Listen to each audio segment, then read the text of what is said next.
Gespräch. Da gehen zwei ältere Damen zum Einkaufen, treffen sich auf der Straße, sagt die eine zur anderen, Frau Neger, haben Sie schon gehört? Die Blonde aus dem 3. Stock geht mit dem Neger. So, die wird schon brauchen, die war eh immer so blass.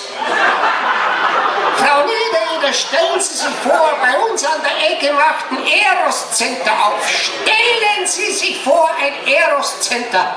So, ich gehe weiter zum Konsum, da sind Sie immer so freundlich. An der Fußgängerampel müssen Sie stehen bleiben, sagt die eine. Frau Niedereder, normalerweise spreche ich ja nicht drüber, aber Ihnen kann ich ja sagen, wir haben gestern einen Orgasmus gehabt. Einen Orgasmus haben wir gehabt. So, bei uns hat es bloß Sauerkraut gegeben. Unter der Woche kochen wir noch viel. Dann haben sie sich getrennt, die eine ist zum Arzt und Sie wissen, beim Arzt im Wartezimmer wird nur über Krankheit gesprochen.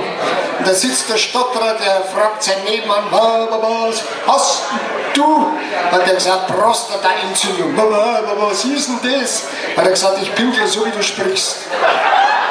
Und die eine Frau hat gesagt, oh Gott, ich glaube, dass mein Fuß eingeschlafen hat. Die andere gesagt, so wie der stinkt, muss der schon tot sein. Und er hat in der Seitenstraße eine Metzgerei-Filiale eröffnet, am Vortag. Und um die Kundschaft zu locken, hat sie Würsten umsonst gegeben. So geschwollene, das sind so Weißwürste ohne Haut. Und da ist Neigauer und sagt, der Metzgermeister, bitte, ich hätte so gern so Würstel von gestern. Ich sage, du gute Frau, die war doch nur zum Einführen. Oh Gott, und ich hab's gegessen. Ja, so sind die Missverständnisse. Das kann heute alles passieren.